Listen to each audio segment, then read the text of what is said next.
everybody. Welcome. It's The Yard Sign, the most important and relevant podcast in politics. Your host, Johnny Torres. Thank you so much for watching from whenever, wherever you may be doing so. We love to bring you politics, and we've got quite a lot of it, including a special guest today. We're going top to bottom. We've got national, state, and local politics, a little bit of everything today. Again, somewhat coronavirus focused, but what else can you do? That's the topic du jour. Thank you so much for watching. Be sure to subscribe to our audio version of the podcast. You can do that on Google, Apple, and Spotify.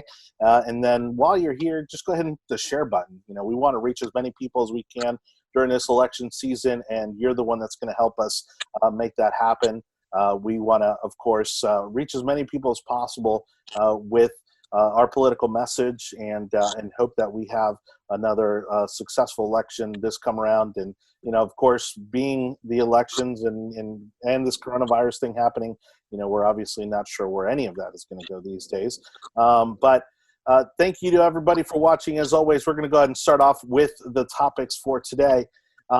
Americans pushing back on the lockdown. All right, we're going to deconstruct that. Of course, every state has kind of their own version of this that's starting to brew. We'll deconstruct that and see kind of how everybody feels about it. Lack of funding for small businesses.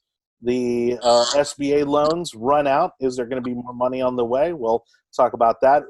Again, back to a bit of the first topic, but reopening the country. What does that look like? What's the timeline on that? When can we expect to get back to what will be the new normal? And then, of course, Trump versus celebrities and the World Health Organization. Everybody's jumping on everybody these days. A lot of blaming going around. But also, what kind of an effect is that going to have on his reelection? And local government initiatives. And so for these local government initiatives, we brought on today's special guest. Joining us from the city of Tampa, it is Councilman Louis Viera. How you doing? Doing well, Jonathan. Thank you for having me, my friend. Thank you, as always, for joining us. You're now a two-timer on the program. Yeah, I have courage. That's right. So we love you for it. Thank you so much for joining us on the show. My pleasure. We are going to kind of deconstruct, because as you and I were talking about just before the show started, I don't think people have paid this close attention to local government as they have in these past few weeks, maybe in our lifetime. It's mostly the local government that's overlooked and underestimated. But anybody that works in politics will tell you that's really where the magic happens. That's where the big decisions are made that affect your daily life. Yep. And you're 100% right, Jonathan. I mean, local government has really taken the lead. In the beginning, when our Governor DeSantis was kind of going back and forth on what to do, we saw here in Hillsborough County a very robust debate, and with our Mayor Castor taking a very aggressive stance on it in the EPG, with other folks opposed on the other side. But we certainly saw pressure coming from Broward County, Miami-Dade, Hillsborough, Tampa Bay area on the governor. So local leaders led, I think, on that initiative. And you're right, which is local government has played a very strong role in this, depending on what view you think. But we've certainly played a very strong role in that regard. Well, I definitely want to continue down that path and on that particular topic. But before we do that, I got to introduce these good-looking guys next to me. Our teddy bear is back. Say hi to Anibal Cabrera, everybody. Hi, everyone. It's been good to be back. Yeah, we missed you. And then, of course, that handsome gentleman, as always, Jake Hoffman. How's it going, everybody? I'm happy again to be doing the show. I'm glad that we've been able to turn it into a virtual show, and I'm happy that we can have Louis join us on this one as well. Yeah, and it's so key, again, for us to be able to get your perspective, and Louis, not to, again, stray away from today's topics too far, but just for clarification and context, you're not on the emergency committee that that Hillsborough County has, correct? No, I am not. I've seen it in my role as a Tampa City councilman to kind of use a bully pulpit for the things that I support. Early on, I was a supporter of a state home order and taking more direction in that regard from local government. I thought that was very, very important. I thought it was important to have a regional answer in that regard. That is, we just did it as the city of Tampa or Hillsborough County. We have neighboring Pasco County, where I'm at in New Tampa, for example. And then another issue is that city council, for example, on the curfew, I spoke out against a curfew. I thought that was a superfluous bridge too far, for example. So I think we did too. Yeah. Oh, I heard. And there's common ground there, right? So yeah. I would agree with that. Well, that's what we brought you on for is to argue a little bit, but then ultimately find common ground on how we can come to the right solutions. Yeah. Well, and that's really been an interesting dynamic about all of this, really, has been that the party lines have really been blurred on this as to, how it should be handled, the timeline of how it should be handled. So again, that's one of the reasons we were excited to reach out to you because, again, your perspective, especially from an elected official's position, is going to be very different than ours. Let's go ahead and jump into today's topic. Americans pushing back on the shutdown.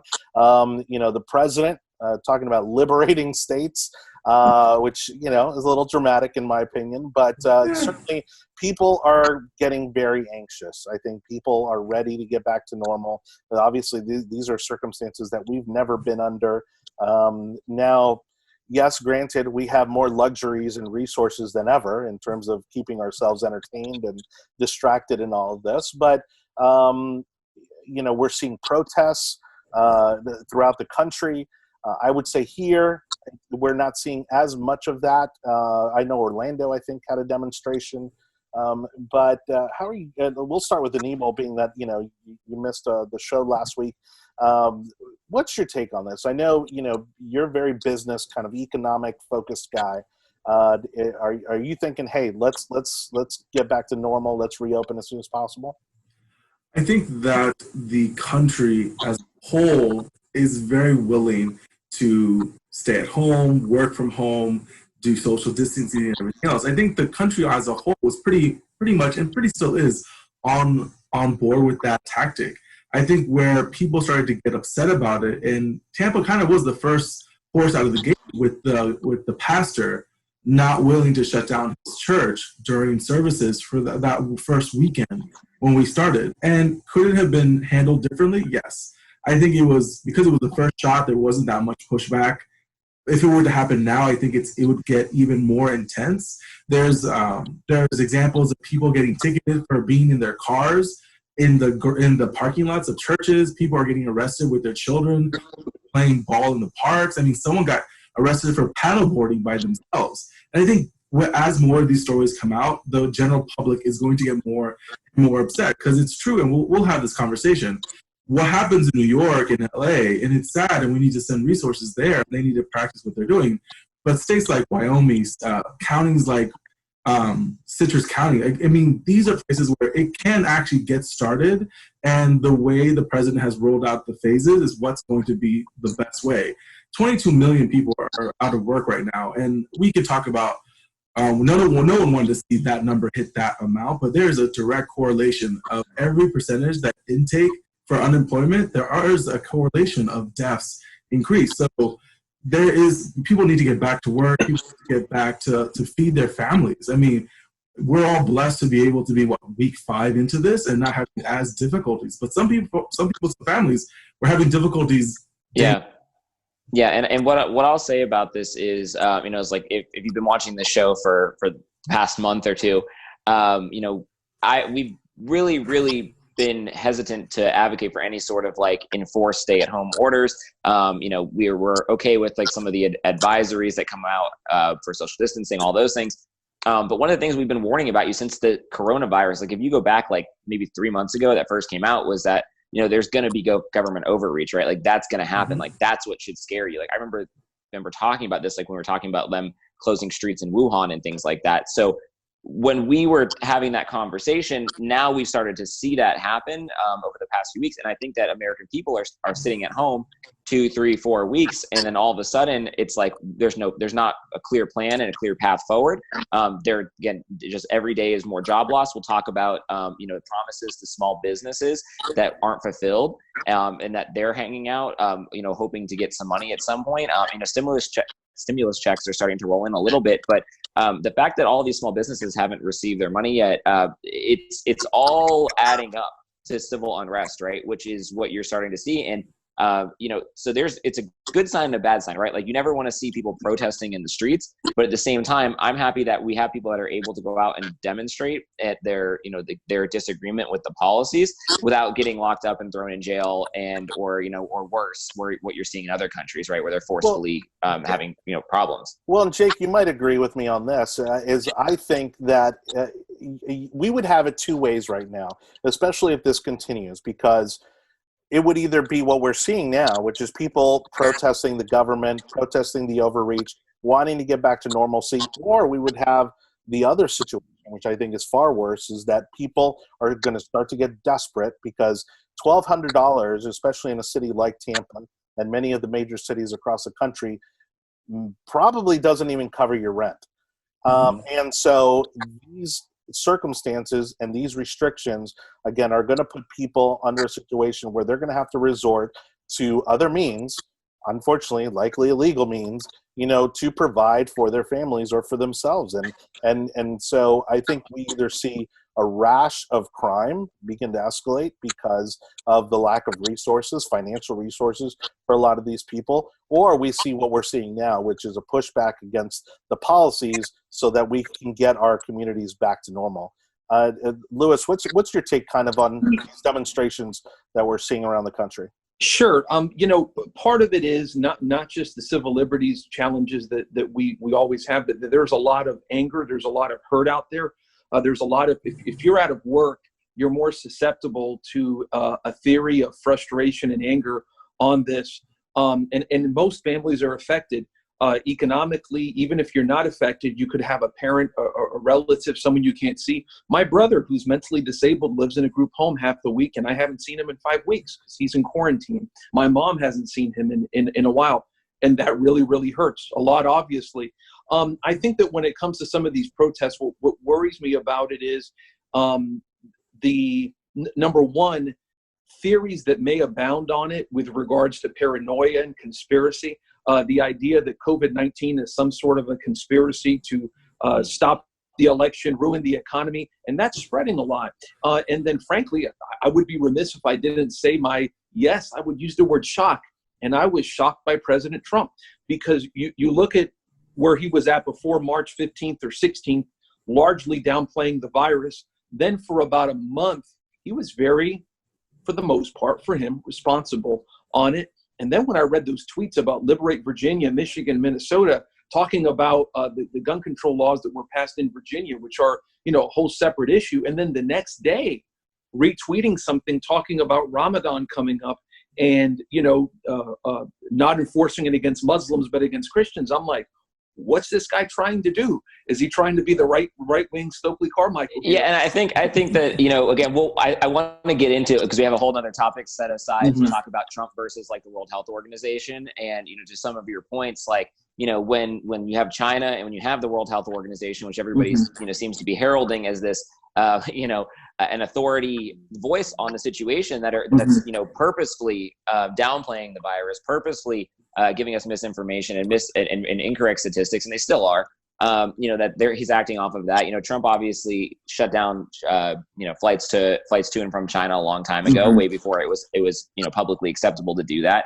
And then when he comes to now, where we're seeing him talk about like liberate certain states, and I think it goes back to what Johnny was talking about a little bit earlier, which is, we have a president here who did not choose to take authoritarian measures, right? When he could have came down, which people were begging him to do, right? And just do an entire 50-state lockdown and say, everybody shut down. But he's completely deferred to governors, deferred to local governments.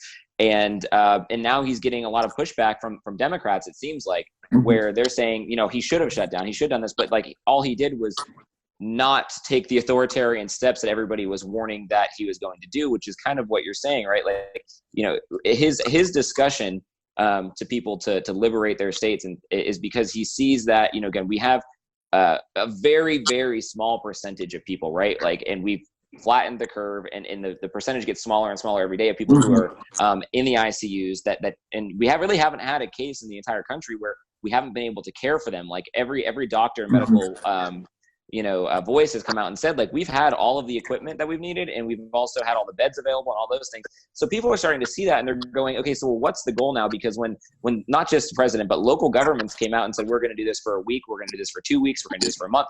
It just keeps being indefinite, right? And it just extended every week or every 7 days or 14 days. And that's why people are getting fed up, right? And that's why you need to like liberate the states, is because, they were told it's going to be 2 weeks. We're going to give you some money to pass by.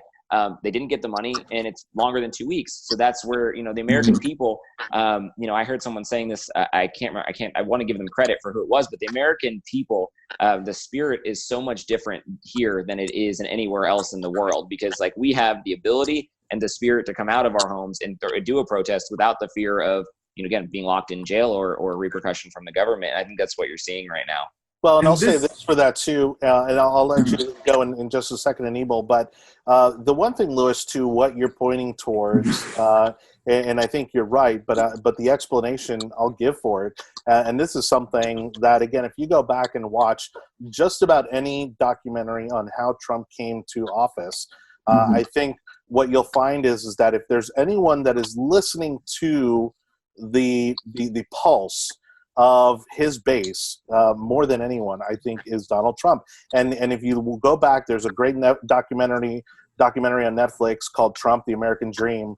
I've seen it's the whole reason we're even here and have President Trump in office was because he joined Twitter, and based on the pulse that he got from the people, he felt that he had the support that he would need to get into office, and he learned what the pain points were for the people that have felt disassociated, disconnected from our government and from our political process. And so, when you see him shift like that, I think that's him turning away from maybe his advisors and the experts that he has around him, and realizing that the pulse of the American people is telling him that, hey, we need to get back to some level of normalcy, maybe not a full reopen, but we need to get this economy back up and running. And that's where we come to now. I remember, again, this was weeks ago, we were talking about that there is a distinct position between the social contract and then people's individual civil liberties. And Americans are going to do what's necessary to make sure the country is safe and everyone is safe. In those first few weeks, everyone rallied around the flag, everyone rallied around the president, everyone rallied around their first responders and healthcare workers. But not everybody rallied around the president, but yeah. But now you're starting, when Cuomo says thank you, there's a whole nother world to that. And Newsom. Yeah. So when you start seeing people realizing, well, why are they closing down the medic hospitals that they built in New York or LA, or the ships that are there are at 10% capacity, or they realize that 25% of counties in America don't have a case, they don't have one single case. People start realizing, okay, we've now hit the point where we need to stop. And you kind of saw it in Hillsborough County. The moment, and again, we'll talk about this later, but the moment they talked about putting a mandatory face mask on everyone is when all of Facebook and Twitter blew up. Yeah, and I'm glad that we pushback. I'm glad that Americans have, it's like a relationship, right? Like, we've got a relationship with the government, and we've got really good boundaries, I feel like. And the boundaries are usually held by, libertarians, I think, a little bit like us, where they're like, this is where it's too far. And I think that, the city of Tampa got a lesson in this was too far last week, right? Like and Louis, you can talk a little bit about that. I think that, again, while their hearts are in the right place, they realized that there was one step over the line that they thought that they could get away with. Yeah, a couple of things. What Jonathan said about Trump listening to his base, President Trump. I'd rather him listening to what's right for the country, which is one of my big challenges with our president, is that he plays to his base, and he's frankly unstable in terms of where he's going to go from one point to the other. There's really no consistency with him. What I want to see, frankly, whether you agree with Mayor Castor or not, I love that moment at the EPG last week where Chairman Miller told Mayor Castor, "You don't have the votes," and she goes, "I'm not counting votes. I'm just trying to do what's right." I like that. That being said, what the EPG did with the curfew, like you said, Jake, is a real good example of overreach, not just in terms of policy and rights, but in terms of political capital. When you're going to be doing something that inconveniences people to varying degrees, as this does, seriously burdening people's ability to move, ability to travel, economic capacity to earn, et cetera, and you're going to use that capital, you got to make sure that there's a purpose that benefits the public. And my big challenge with the curfew was that it ran concurrent with prior orders. It was unnecessary. There were already orders that took care of what the curfew sought to do, and all it was going to do was go after people who really weren't the problem. So that's a real good case in point of, when there's a crisis, you have to do something, but you also have to think through it. And I got to tell you, just being a local elected official, my colleagues in elected office are going, all of us who are in decision makers are going 150 miles an hour at 75 miles per hour. And I think on that, it was decided on a Tuesday, and by Thursday, they reversed course because the people spoke. So that's a good example of that. Yeah, I guess the only thing I want to say about that is that, and I know you're not on this group, but like watching, and again, take it all the way to the president, right? From a federal level all the way down to a local level. This group in particular, and we've been like screaming about it for months now, is that there has not been consistency. There hasn't been a clear plan. And sometimes like if you listen in on their calls, you're like, there was no planning done between this last call and this other call, right? And while I'm sure that there are like you're one of the good ones, Lewis, right? Like I know you're out there working. I know you're out there like volunteering your time with all of the with the firefighters and all those different things. But it sometimes feels like in between like, the public appearances that there hasn't been a thought out plan and there hasn't been the work put in from our elected officials to really think this through critically. And it worries everybody. And I think that's, again, if everybody came out originally with a clear plan, said, here's what we're going to do, here's how we're going to do it, and they could come to some sort of consensus and then, and again, use metrics to do it, we wouldn't be having the kind of conversations that we're having today. But, again, not all elected officials, I feel like have handled it, again, all the way federally, all the way through. I mean, I agree that I think that, it's not helpful to have, commander in chief when that does not keep a consistent message all the way through. Right. Like, I mean, like to change things out.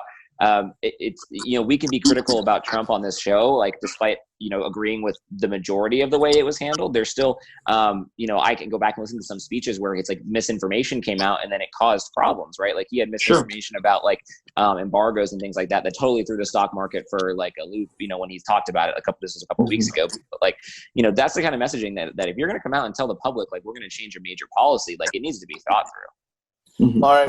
I will also say that this whole situation has shown the real tyrannical nature of a lot of our leaders in different states. And it's worrisome because I understand that her thought was in the right place. However, hell is paved with good intentions. And my fear is that this has caused a lot of people to second guess a lot of the leadership that we have now. From Virginia passing laws under the night hour, the 12th hour, to Michigan not allowing people to buy seeds for their garden. And that's where things have gone too far. And the more that these governments push too far is when citizens push back. And again, I think Hillsborough County has had a really good balance of us going back and forth. But the simple fact that the moment that she made that comment about, well, I only do with the truth or what's right, Facebook, again, lit her on fire for acting like royalty. And I love the Queen. And so that was a big issue for a lot of people in Hillsborough County when it seems like you become more than just an elected official and more like an authoritarian, it's really easy to slip into that point. And ironically, I'm the one with London for a background. We're already joking about Anibal's obsession with the monarchies. Yeah, you keep on using the word obsession, and it's not. If you go back and listen to our episode about the Queen and Brexit or Megxit, then you'll know what I'm talking about. You were the one that brought it up with such passion. But I think in a former lifetime, Anibal was a redcoat. Honestly, I would have never come to the colonies. I would never have come to the colonies. And I'll say one thing here in Florida, we have, I think, 20 million people here in Florida. How many tests have we done for coronavirus? I read yesterday 250,000, I think. I'm not sure what the numbers are, but I know it's very low in comparison to the entire state. It's like 250,000. And I read yesterday's paper that there were 10,000 done this past Saturday with about and a certain number, I think 7, 8, 9, 10% being positive, I believe it was, from that 10,000 and from the Tampa Bay Times. My challenge is, if those numbers are correct, which I believe they are, which is we really don't still know the full extent of this. So this is my view, is to the extent that there are and there have been excesses. We saw that in Michigan with clarification needed. We saw that here in Hillsborough County. People have got to speak up, but people have got to be responsible. When I look at a lot of the different things I see on social media, including from a lot of friends, people are pushing across a lot of conspiracy theories and paranoia. Sure. And that's bad for our collective soul. And I totally agree with you. And I think that, we, as I decide for topics of what we're going to talk about each week, like this week, I had to find it hard to not include some of the things that I see, in our Facebook feed, right? Like, it's like, I'm not going to give time right now with little fact to something like, this is a giant Bill Gates conspiracy, right? Like, and like all that kind of stuff. Like, I'm not going to give us time to do that. But what I will talk about, though, is I will talk about the fact of, like, again, that there's just clear disorganization, right? Like, I will talk about how there's, there is corruption. Like, there's a ton of corruption that's provable corruption that we can talk about. All the, again, start at the WHO. I guess we can at some point get into that topic. But, I agree with you. There are tons of conspiracy theories. And then, to not set me off on a whole nother topic is that, Facebook does a great job of blocking a lot of what I would consider factual information too. Like, recently we've had a lot of like fact checking, articles that cover up something that's maybe 99% accurate. And then they took a little bit of liberties and they called it all false. Things like that. So right now, where we are at in the country, again, I think that what I'm looking for on this show versus, what we've constantly been calling for is that people, elected officials, respect the line between asking people to do things and then forcing them to do things. And I think that's really been our calling card for the past couple of months, is really just been, look, you guys can give us all the advisory that you possibly want, like all of the different, PSAs that you want to put out about social distancing. Like, even again, the phase plan that came out from the president, it's a suggestion, right? Like, and so you guys can suggest everything you want, but it's like, it's when you enact laws with consequences like that involve fines and jail, that's when things really take a scary turn. And that's what you're seeing all over the country right now. And I'll let Johnny kind of wrap it up. And may I say something really fast? Go for it. If I may, that, with conspiracies, and it's not just people with wacko ideas on Facebook. I mean, Rush Limbaugh, not too long ago, talked about this being a way to wreck capitalism and the economy, et cetera. So I remember when Speaker Gingrich wrote an article talking about the devastation in Rome and in Italy, because his wife is ambassador to the Vatican. I promoted that a lot because here was the top, this was 6 weeks ago, but, sort of speaking against some of the things we were hearing at the time, on some more conservative channels, and I salute Speaker Gingrich for that. But that was a very loud. I mean, that was really heard. I mean, for someone who typically is just part of the noise, he was really able to break through the noise when he came out and said that, because it was so unexpected and so early on in this crisis. Yeah. Well, and we're going to, again, get back to a lot of the local government initiatives and the fallout from that. And, and again, what effect is that going to have going forward as we continue to work back towards normalcy. But again, thank you to everybody for watching The Yard Sign. We appreciate our friends at BizPack Review and Conservative News Today for carrying our show. Again, we love all the comments that you're leaving for us. Make sure you also share the program so we can get this message out to everybody. If you have comments, please send them either here in our comment section, or you can direct message us through our Facebook. Yeah, and to add to that, now that we've been recording the show, we love reading your comments in live time that we don't get to usually do. It's a lot of fun. We love our fans that are watching this show right now. Yeah, don't tell them the secret. That's right. Pull the curtain back on the wizard. I can comment and talk at the same time. Yeah. Pulling the curtain back on the wizard. But again, thank you everybody for watching. Good job, Jake. Let's get back to our list of topics. This one, I don't expect us to spend too much time on, but it has been, unfortunately, one of the I don't want to call it a failure, but I'd say maybe a blunder of this whole situation. I'll call it a failure. Which is the lack of funding for small businesses. The big fallout or the big story as we are doing this program is Shake Shack, which was one of the major corporations who took some of this money that was at least intended for small businesses, has returned the $10 million. That's right, to the U.S. Treasury. Yeah. And are we going to see companies like Ruth's Chris, return some money? I mean, it's Johnny. I think to back up before we go too much into like what Shake Shack's doing is to give like a quick overview that over the past few weeks, a lot of small businesses, including my own, including every small business owner I know, has been applying for what's called the payroll protection plan. It's PPP. So like they basically part of that $2 trillion that came out was earmarked. I think it was $350 billion of it was earmarked to small businesses. The SBA defines small businesses up to like 150 million or something along those lines, right? So it's what me and you may not consider small, right? Like that's probably a middle, a pretty large size business, right? Your Ruth Chris or your Shake Shack are pretty big businesses. And the $350 billion, I could tell you right now, I don't know a single local business owner that received it that is not somebody who has very, very close ties to a bank of some sort, or a fairly large company, right? And then now the entire operation is out of money, right? The $350 billion went fast. And it's because they were throwing out $10 million to Ruth Chris. I saw Harvard got $9 million when they have a $42 billion endowment. Like what?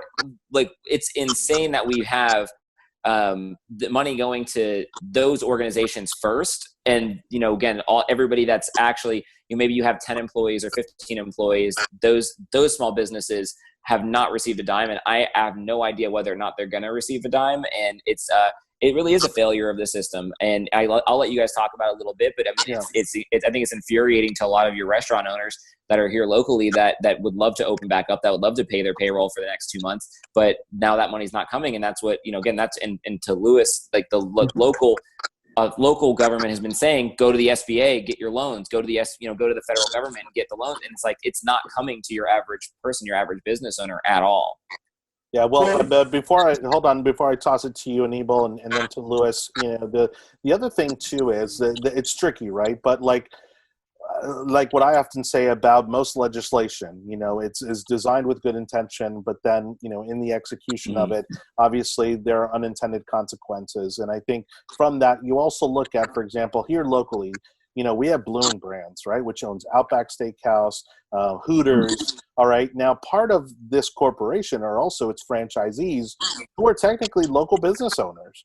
And that's part of the explanation behind why Ruth's Chris got as much money as they did. They looked at not only the corporation, but also its franchisees and the money that they were able to get. Now, once you break down the math that way, you have a better understanding of why such a large corporation. Well, and I'd be okay with them getting the money. It's when it's not evenly distributed, right? Like if it was like this story was sporadic, is like a little bit to somebody that had that large of a business, a little bit to a mom and pop shop. But it's widely not getting distributed it was not, because it's currently unfunded while they are in recess before they decide on whether to fund it or not, which is a whole nother problem.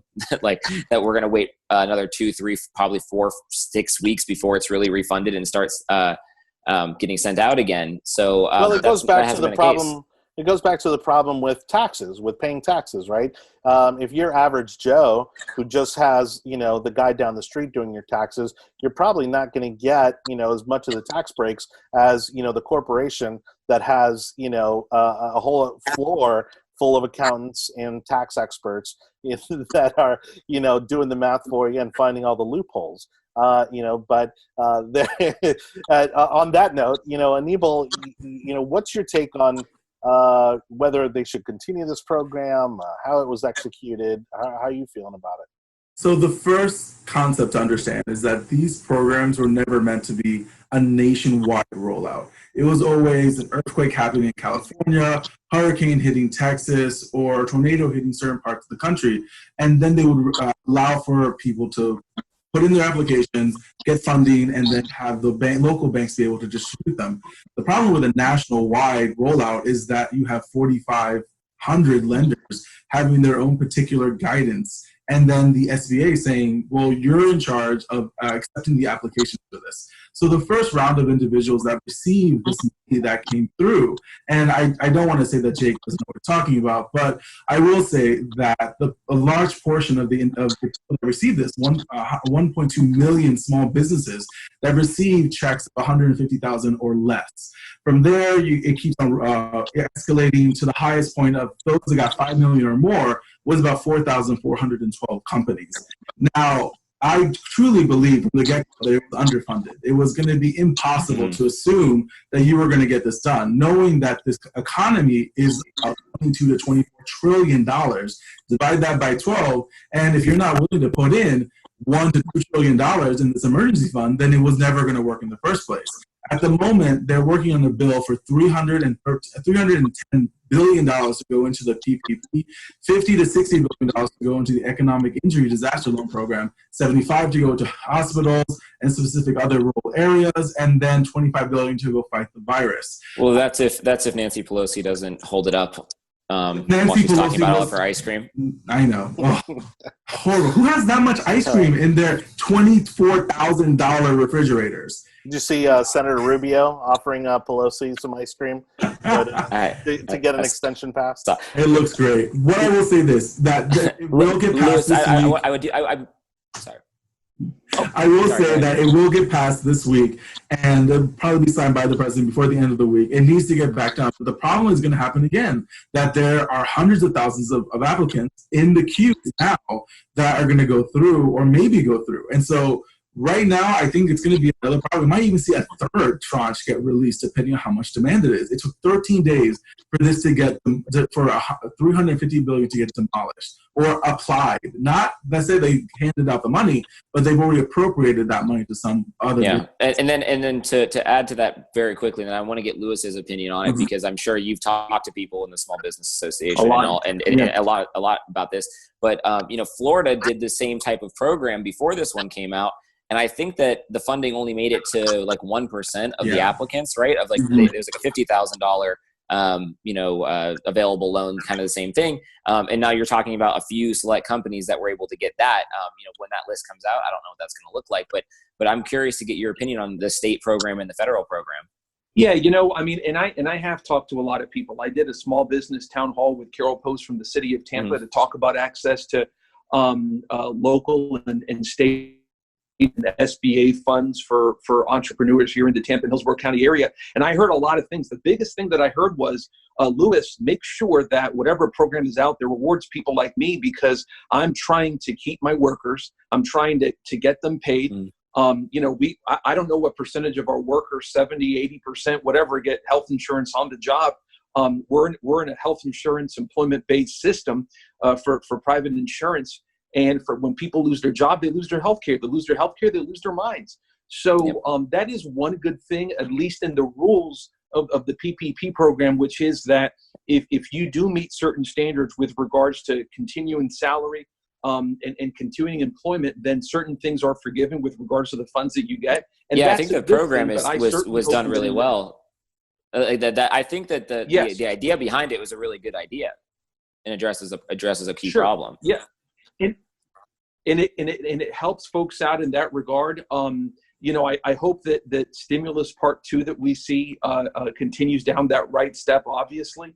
But when you read these stories about folks that get it, and I think it was Jonathan that said this, and this is correct. You talk about like the Outback, OSI. They have people who are the proprietors, who are and essentially small business people. Because they run a local Outback, they run a local whatever their Carrabba's, etc. So there's a lot of different ways of looking at it, but it was a shame and a tragedy for a lot of people that those funds got eaten up so quickly. I know a lot of business people that were really looking forward to that, who were very, very disappointed.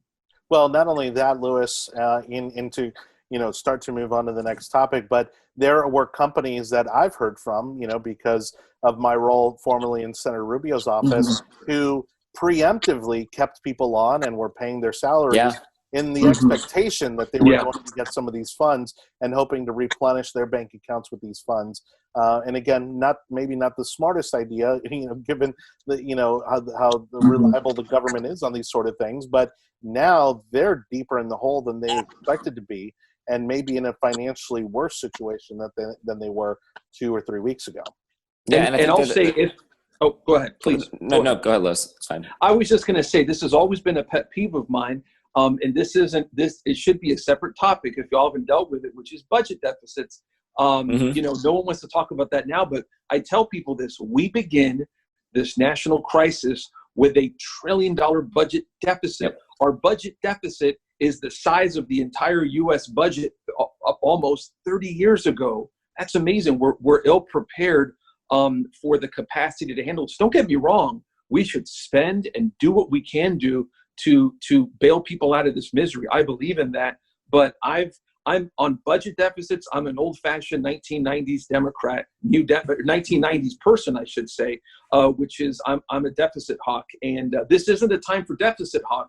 The time was 3 months ago, and we missed that. And that I think to further your point, and the city of Tampa is in a better position than a lot of other cities. Sure. But when you look at cities like Chicago and Detroit and some of these other ones, one thing that we're going to start talking about, not so in depth on this week's show, but in the future, I see is those states are going and applying for all kinds of different aid from the federal government, right? Like they want the federal government to come bail out poor local leadership and poor state leadership because they haven't been watching their budget. They haven't been appropriately, balancing their budget sheets. They have runaway pension plans that aren't funded. They stole from their pensions and put it on other things, right? So it gets really complicated, for people that aren't super into policy. It gets a little boring, so it's not the sexiest topic for us to talk about, but it's a really important one. It really is, because it's what's going to end up happening is that you're going to have states competing for money, and you're going to be bailing out poorly run states and cities versus cities and states that were responsible and were deficit hawks about,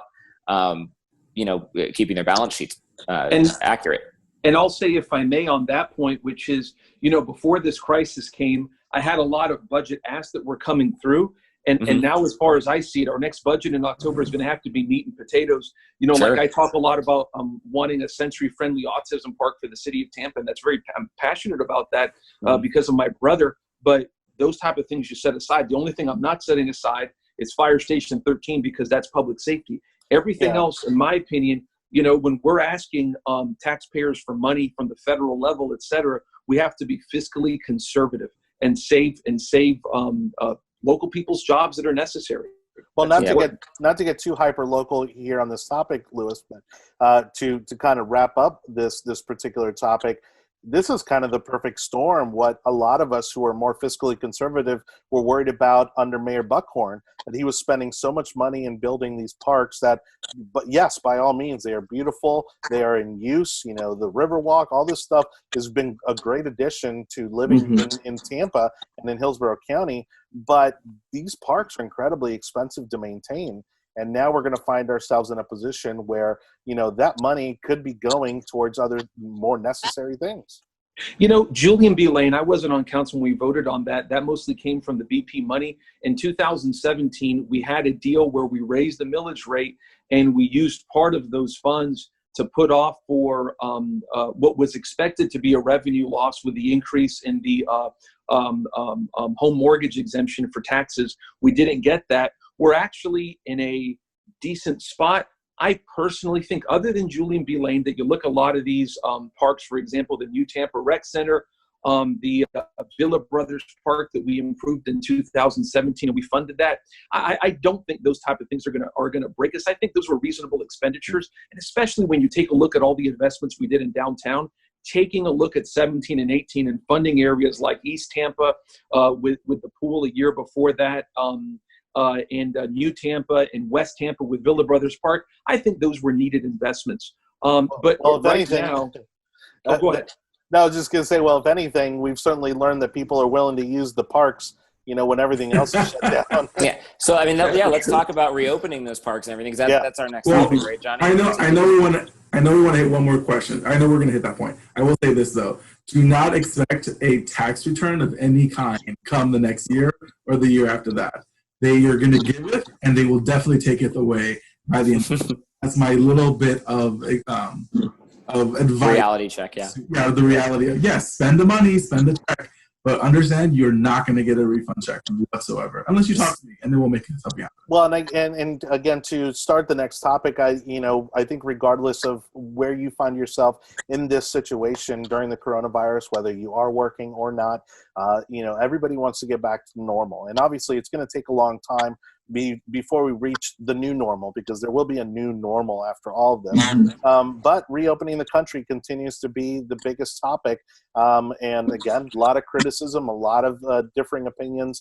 But what I will say on this, just to kind of get us started, is that I think that there's no reason why we can't allow business to open back up, given that we now have at least an idea or some consensus on what reasonable guidelines are for social distancing and for operating a business under these circumstances. We're seeing restaurants do it. We're seeing grocery stores do it. But these essential businesses that have stayed open, I think, have established a really good set of guidelines and best practices. And there's no reason why, if you own a retail store or whether you own a grocery store, that you couldn't operate under those same guidelines and maintain a lot of the precautions that we're trying to make. Are we ready to reopen the country? I think the answer is yes. By the way, the answer is yes. I think the answer is no. I honestly think that it needs to be rolled out in phases. Well, yeah, that's why the president said and gave us, I think, one of the best phase out plans could have been given. It has a lot of detail. It talks about the minimums within phase one. And if you can't even hit those minimums in phase one, then there's no way you can move on from that. But again, like I said earlier, what happens in Kissimmee or what happens in Oklahoma is different than what happens in Miami and Dallas. And that's what the purpose of these phases are. And I do agree with you, Anibal, because when I said yes, as in like we need to start reopening, like I thought about the plan that Trump provided, because again, I read the plan and I was like, this is exactly what we should have had a month or two ago, at all levels of government, by the way, because we flattened the curve, because I got all these open beds. I know everybody's worried about reinfections and this massive peak happening where we overrun the hospitals and everything like that. But at the end of the day, like what we're talking about, if we just allow people to open under the guidelines that are suggested to them, then we can slowly phase things back in. Right now the unemployment numbers aren't doubling every week, right? Like now the layoffs aren't increasing every week. Like now the money that needs to come in, all those applications, it starts to like shrink instead of grow every week, because we're starting to phase people back into society instead of phase them out, which is why we were so upset last week during Tampa's vote to do curfews and masks and things like that, because it was like going the opposite direction of the direction we should be going in, which is how do we safely get people back in. And while we've been critical about all this, again, I'll say this over and over again, it's not like we disagree with the virus, right? Like we understand that there is a virus here, there's a public health issue, it needs to be addressed as such, but we need to figure out how to adjust and integrate people back into society, because the longer we do this, like we're going to be facing like just major country altering decisions over the next few months. And I don't think there's going to be a new normal, but we have to start getting back to it faster or else it's just going to get worse and worse, because I have a lot of doomsday thoughts on where we could go with this, but I'd like to try and stay positive and come out with a plan. I mean, look, the exciting thing I think in all of this is that people are going to have jobs to go back to, right?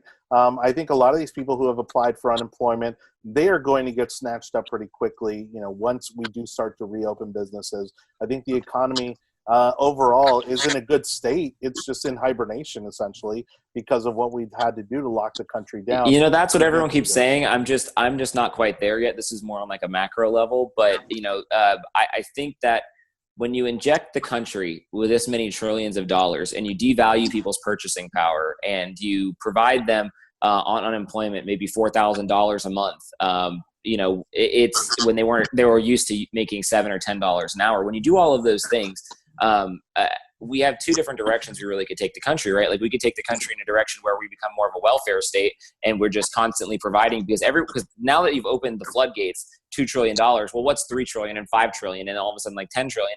We've devalued the current, like we have a massive conversation to have in this country about inflation, and then how to get out of it and how to handle all of this on a macro level here. And we can talk about this probably at a further date, but all of those things are going to add up together to make the point that I'm trying to make here of that. I don't know if we're just going to be able to like integrate everybody back into society so easily, to reintegrate all of this stuff, and get everybody back in their businesses. So, I mean, Louis, you can let me know what you're seeing, boots on the ground over here. Yeah.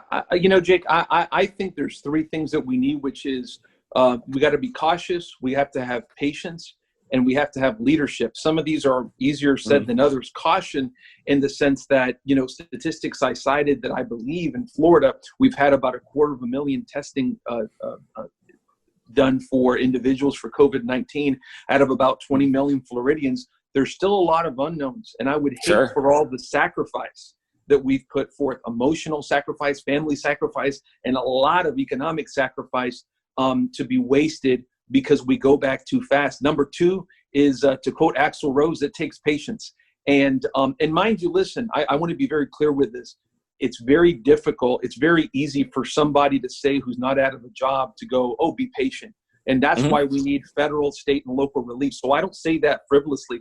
A lot of people are out there hurting right now, a lot of different emotional and physical and economic challenges, I think. And number 2 is leadership. Number 3 is leadership, which to me is consistency. And again, not to play the Trump drum here, but he's been very inconsistent back and forth, over here on COVID-19 and kind of, what I hear with liberate Michigan, liberate Minnesota, liberate Virginia. I hear irresponsibility coming from him. And I want somebody, I was telling somebody a joke. I said, I'd pay $10,000 right now to have Jeb Bush as president. You know what I mean? In the sense that I think you might be alone on that. Yeah, you're definitely alone on that. But then that goes the same way.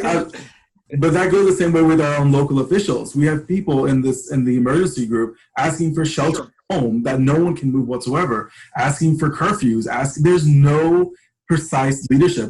What I've seen, and that's my biggest problem that I have here. When it comes to the economy, and again, I had to be different when it comes to Jake, is that if we were the only country dealing with this, then yes, we're having issues with devaluation, people are pulling money out of the country, but we're having record dollars being poured into the U.S. economy because at the end of the day, we are the only one around the world that's able to handle this whatsoever. Companies and billions are being pulled out of Asia.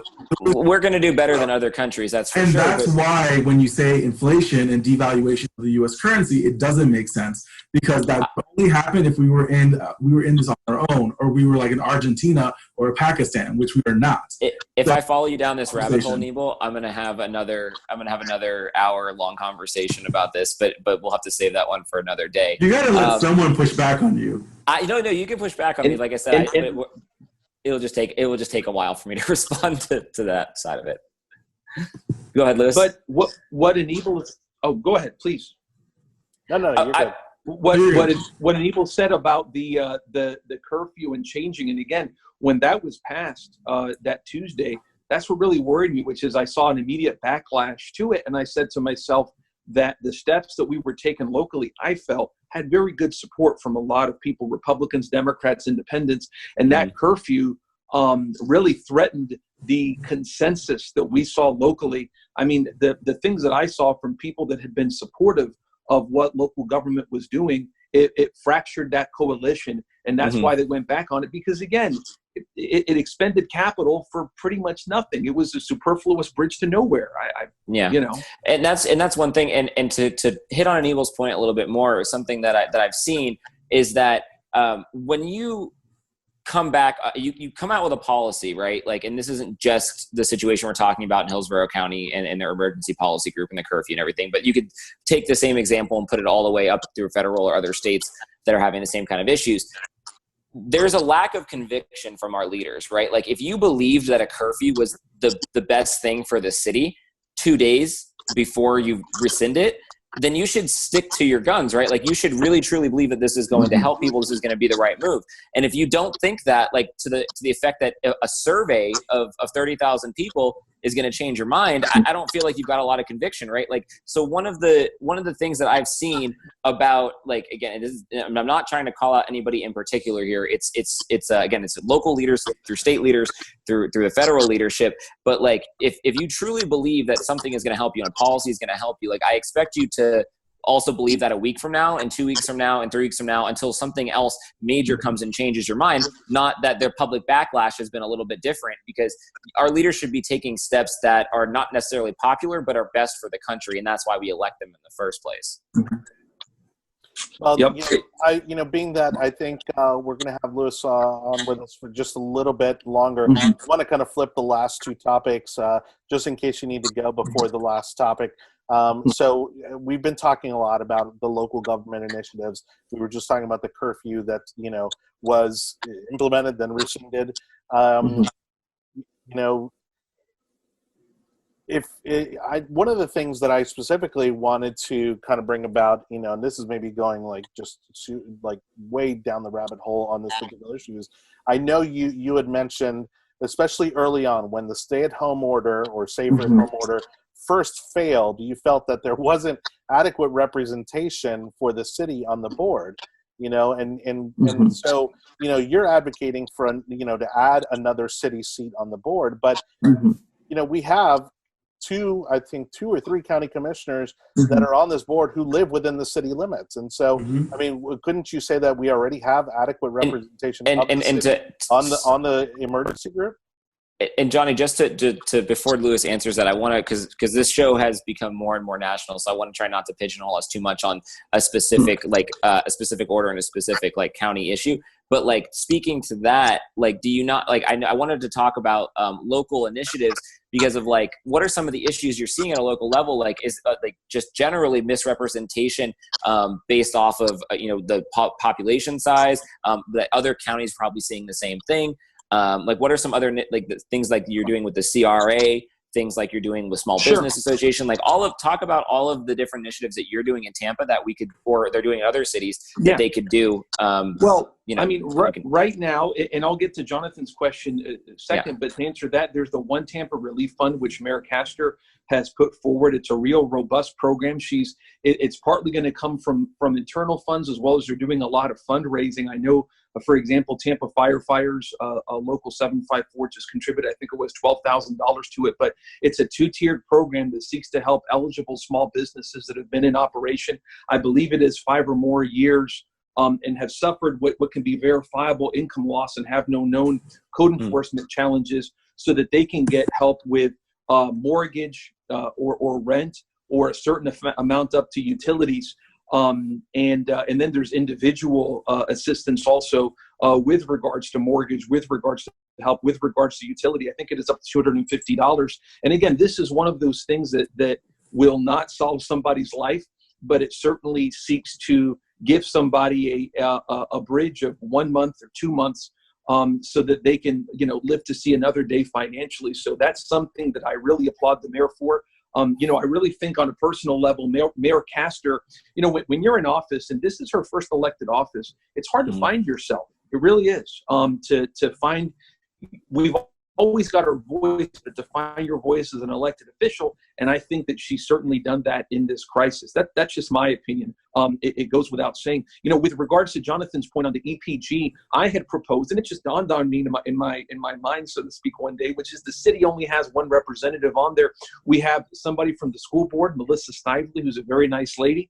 We have 3 individuals from the county. We have the mayor of Plant City, the mayor of Temple Terrace, where I grew up, and Sheriff Cronster, and then the city of Tampa.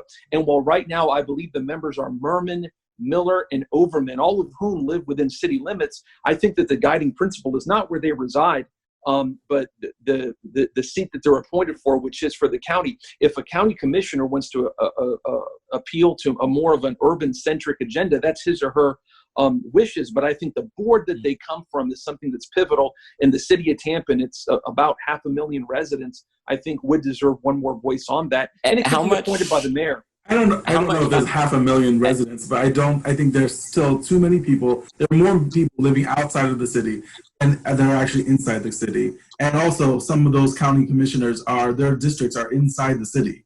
So, how much of a shakeup, I guess, do you see in not just Tampa, but like maybe around the country, would you expect to see when it comes to things like this, like with the new census coming in with redistricting going to happen next year? Like what do you expect to see from initiatives from maybe local officials that are trying to, I don't want to say grab power, but move power from where it is now to different pieces? Well, that's a great question. I know that people have talked about, our friend Brock McCoskey, I think, has talked about maybe having Brandon, where one of my brothers lives, incorporated as its own municipality. You could see something like that. East Hillsborough County, our friends in East Hillsborough County, that is a growing area.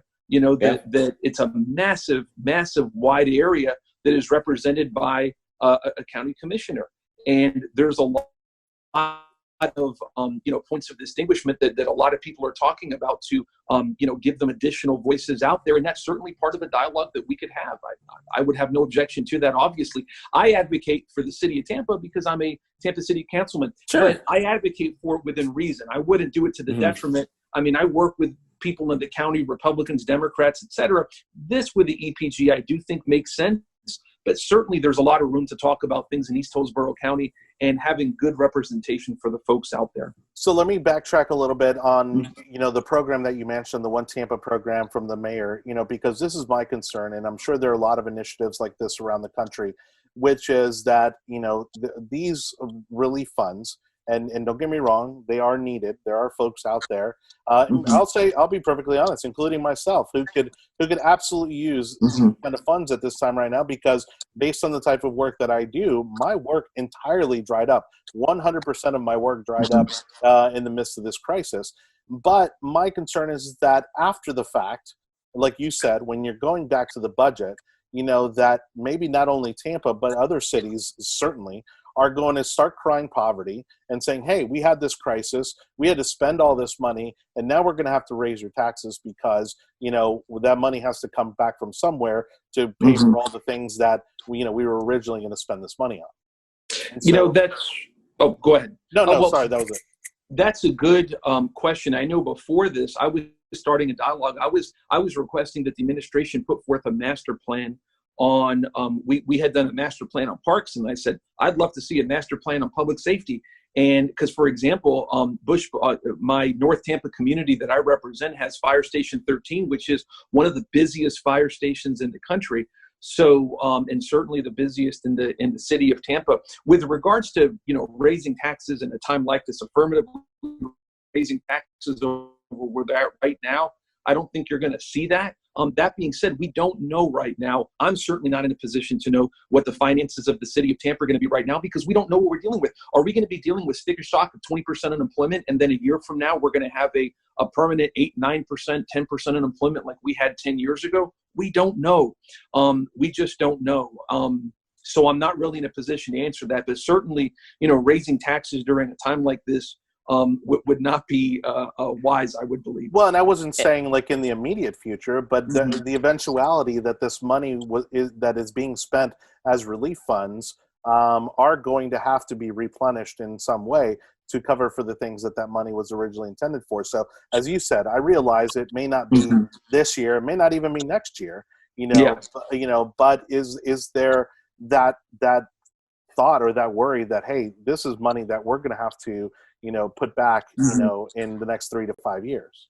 Well, I always say that in politics, Democrats talk a lot about a war on science. I always say there's a war on math in politics. And I always say to constituents, if you want something, then we have to pay for it. We don't have the luxury of spending $1.2 trillion a year more than what the federal government does. So, ultimately, if we do reach that, it's a dialogue we're going to have. But, with the budget numbers that I certainly saw from last year, I don't think that we're going to be in a position to raise taxes in terms of a necessity, because there are times when we have to raise taxes. Take a look at, the President Bush in 1990 doing the right thing and raising taxes helped cut the budget deficit significantly. But it also cost his job. and also he went back on the promise. But again, I don't foresee that happening within the city of Tampa with the information that we presently have. And the city of maybe not the city, but maybe Hillsborough County wants maybe 8.5% tax on, or an extra 1.5%, so they can do a giant project on transportation. How I don't want to dig us too deep into that, but there might be that vote in November or next November. Yeah, that's a good question. They looked at, I know it was voted down 4-3 recently. Whether or not that comes back into year 2022 is a whole separate issue. We do have major transportation needs here in our county. Sure. I think, and those needs that exist today are going to exist tomorrow, just like they existed a year ago. The big issue is we can't lose focus on our long-term investment goals here in the city of Tampa and Hillsborough County.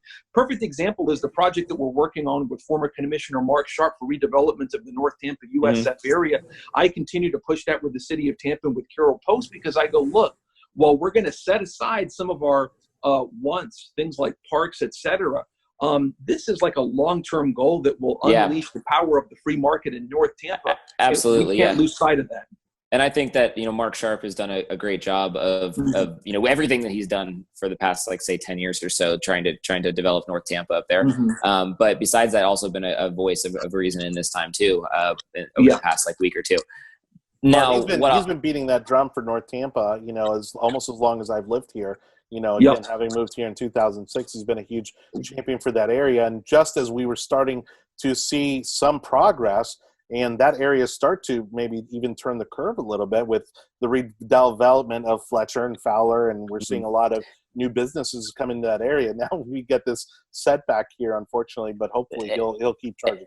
And that's kind of what I worry about, though, is I worry about from a bird's eye view of this, where we've got all of these what I might consider contradictory type of programs and initiatives out there, not necessarily this one, but when I look at things like blocking all new development, right?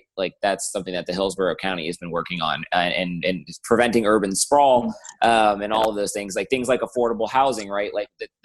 The expansion of a welfare state, essentially, right? When it comes down to, again, we're starting to get people used to, let's give out $2 trillion. Let's give everybody $4,000 a month if they're unemployed. Let's start waiving mortgage payments for the next couple months, right? Let's give them relief. Let's give them relief.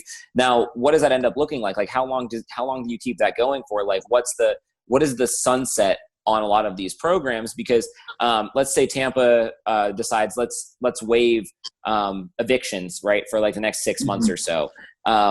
They're still going to come at the end of the 6 months, right? Or it's or do they get bailed out for the federal government? All of those things, and I know that you're focused on it. They're big problems, but those are all of the things that I worry about when it comes to what the city looks like, what the county looks like, and what the country looks like, because this is going to be different all across the country. But when you start looking at all of those things, I see that this is going to affect the housing market significantly. It's going to affect our job growth, obviously, significantly. A lot of startups are going to have to totally start over again. Funding's going to dry up, all those different things. And so it's a massive problem that does stem from just a month or two of being shut down. And crises change the face of a country in terms of responses that change mentality. Obviously, the big one being the Great Depression. Look where we at in October of 1929, and then the eve of World War II. Social Security, Fair Labor Standards Act, National Labor Relations Act, the minimum wage, end of child labor. Things that were enacted during the New Deal and Great Depression. So that certainly is something to be seen. I hate to do this. I got to go be with my kid. but I wanted to thank you guys for allowing me to come on. It's always my pleasure. And I would tell to all your viewers that, no matter who's in office, expect your leaders to work together, Republicans, Democrats, but most importantly, and I mean this from the heart of hearts, to all your listeners out there, pray for your elected officials right now. I pray for President Trump. Believe me, I do. I pray for Senator Scott, for Senator Rubio, for our members of Congress, and for local folks, because this is a tough time and our leaders have to be guided by wisdom. And so just keep everybody in your prayers. I really do appreciate you coming on and talking to us about all of this. And it's very, it's encouraging that we can have open discussion between Republicans and Democrats, because we don't always get Democrats that are willing to come and talk to us about all this stuff. So I really do thank you. Anytime, man. The love of my life's a Republican, so it is what it is. maybe you can have her on then. She can come talk to us. Hey, go for it. Thank you, Councilman. We'll talk to you soon. Well, listen, God bless you guys. I'll see you guys soon. Stay safe. All right. Yes, sir. Thank you. Thank you, guys. Hey, on that note, again, thank you so much for watching the yard sign. What, you were gonna make one last point? I did. I wanted to finish up as well. So I'll let Anibal. We can kind of close out the show. Yes, I would love to say that I don't think any of us know what the country is going to look like on the other side of this. I don't think anything to this magnitude has ever happened. You've never seen an economy of $23 trillion stop on a dime. And even with that stop, it really wasn't. What was deemed essential work was 6 pages long. So a lot of these things are going to be a trial. I think the American spirit is people don't want to be a kept person. They don't want to be a kept citizen. And that spirit in the United States is going to reveal itself come hell or high water when it comes to it. I mean, you see it now. And Jake and I, and we've all talked about this. People were saying 6 months, 8 months, 12, 16 months of shutdown. We all knew that wasn't going to happen. We all knew that people were going to start pushing back. And the fact that it went from 2.1 million people dying of this to less than 60,000 in their models in less than 2 weeks change shows that this is going, I'm not going to say it's going to wrap up sooner than not, but I will say that we will probably see the resurgence of this country and then the ramifications of what China and the WHO have done to the world.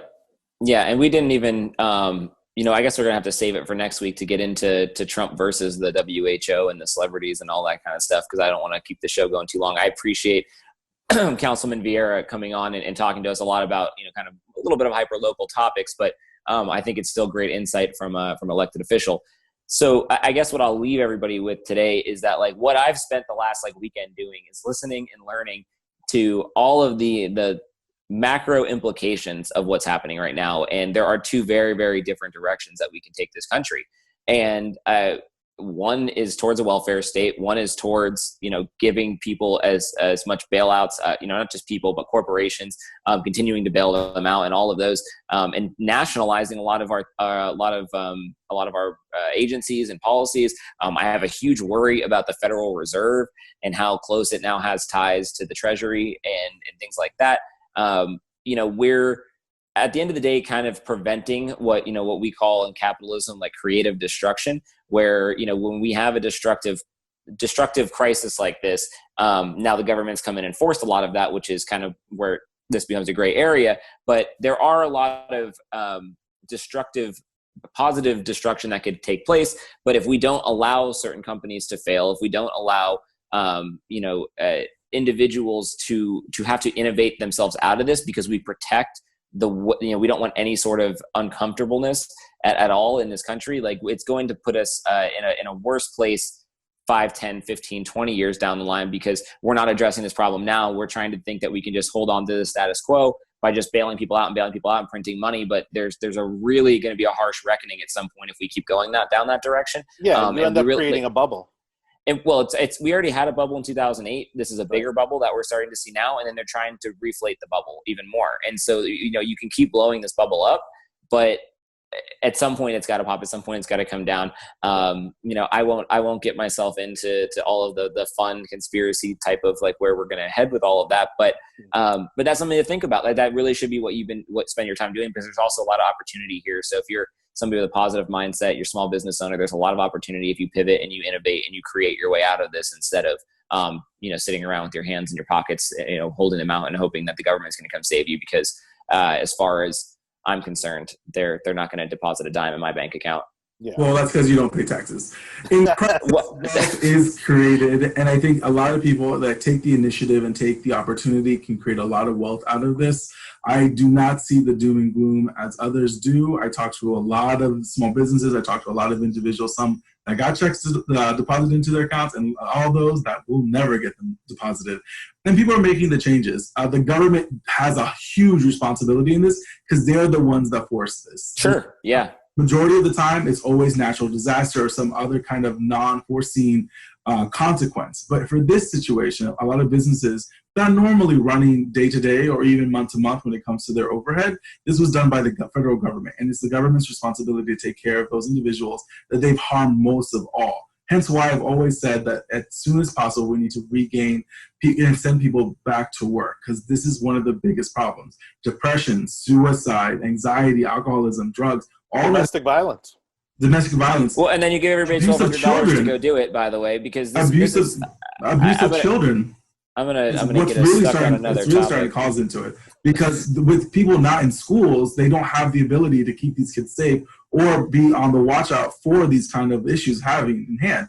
So we need to get the economy started. We need people to go back to work, and we need people to and we need the government to take responsibility.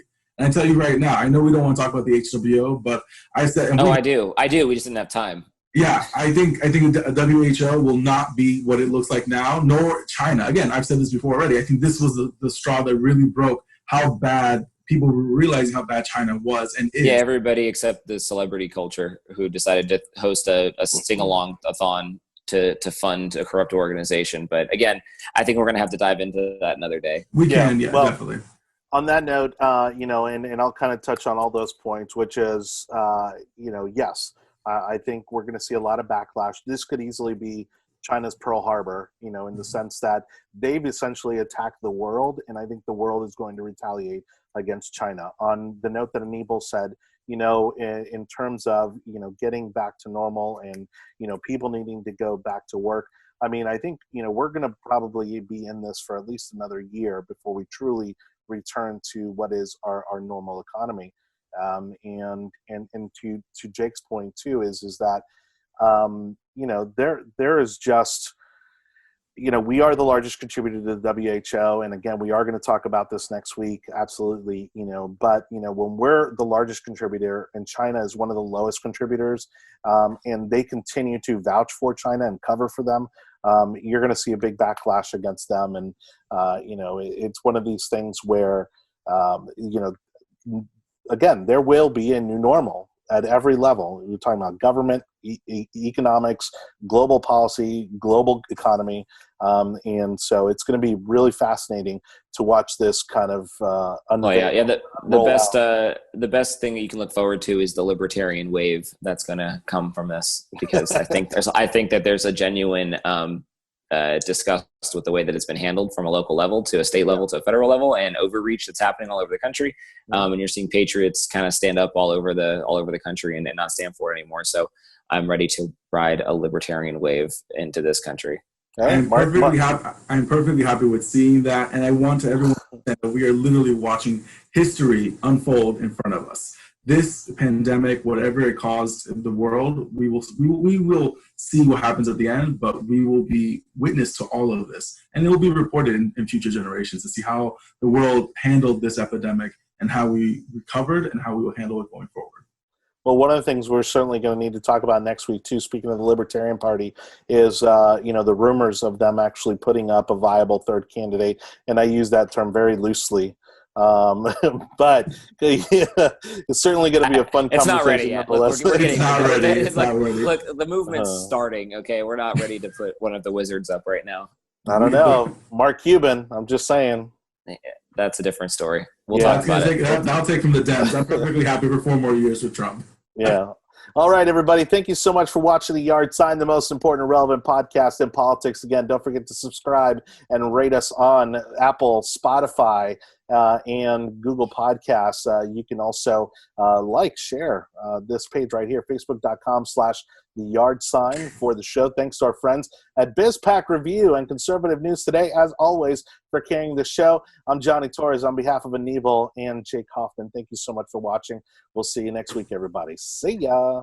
See ya. We flattened the curve, guys. See you guys.